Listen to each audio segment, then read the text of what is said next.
Chapter 1. "Nicky," the letter had said, "you must come."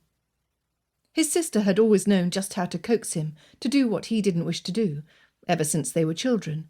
It was not easy being the only boy amid 5 sisters, who thought it their job to order him about, never mind that he was the head of the family. Julia was only younger by a year, and they were inseparable as children, with her, more often than not, leading the way in mischief. He had found it hard to say no.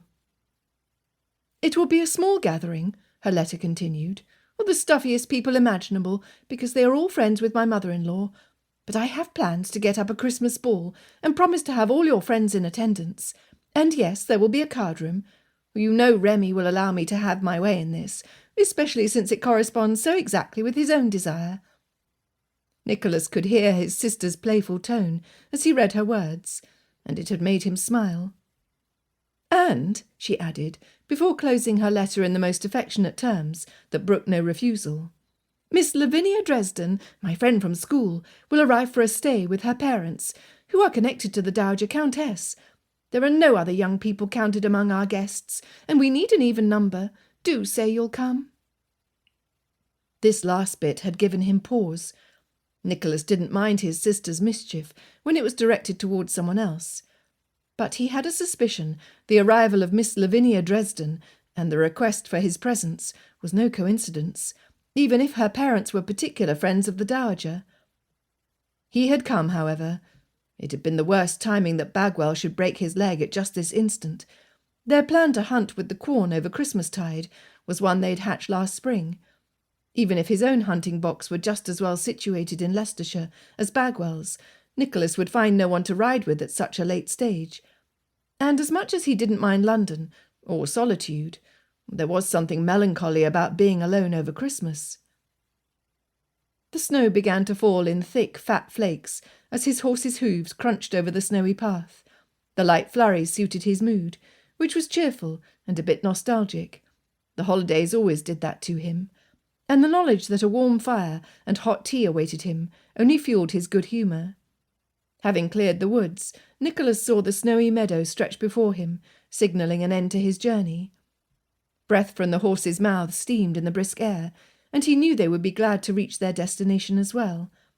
He urged his mares to pick up their pace, and no sooner had he pulled his phaeton up to the door than his sister came running out to greet him. "I've been waiting at the window for your arrival," Julia said. "I knew you would come for tea." Nicholas gave his lead horse an affectionate pat and leaned down to kiss his sister's cheek. "My greys made good time, as I knew they would." "Oh, come inside. Marcus, take the reins and lead Lord Cranleigh's horses into the stables. I'll send Notley with someone for their trunks." Julia pulled her brother forward and linked her hand through his arm. "The tea is being set out in the drawing-room. Oh, but you won't care for that. Let us go to the library, where we can have a comfortable cose. I cannot believe we've not seen each other in 4 months. Am I much changed, do you think?" She did not wait for an answer before marching him into the house, where he followed somewhat blindly.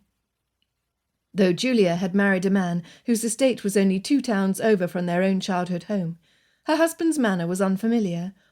Voices drifted out of the drawing-room on his left, and Nicholas was glad Julia had not insisted he join them so soon upon arrival. He was looking forward to their own private conversation, particularly since she would have news of their old neighbours. Julia entered a door that led to an echoing, secluded hallway, flanked by windows on one side. Through them he spotted what looked like a rose garden through the tiny panes, if he had divined correctly from the formation of the lumps of snow outdoors. It must be pleasing in the spring, he thought, with the meadow and trees just beyond. Ahead of him, Julia opened the door to the library. "Oh, Lavinia, you were here just now," he heard his sister say to her guest. "Yes, you know how I like to read after lunch." The answering voice was composed and melodic, and Nicholas could hear the smile in her tone before she came into view. "Well, then, allow me to present you to my brother, Lord Cranleigh. Nicholas, this is Miss Dresden."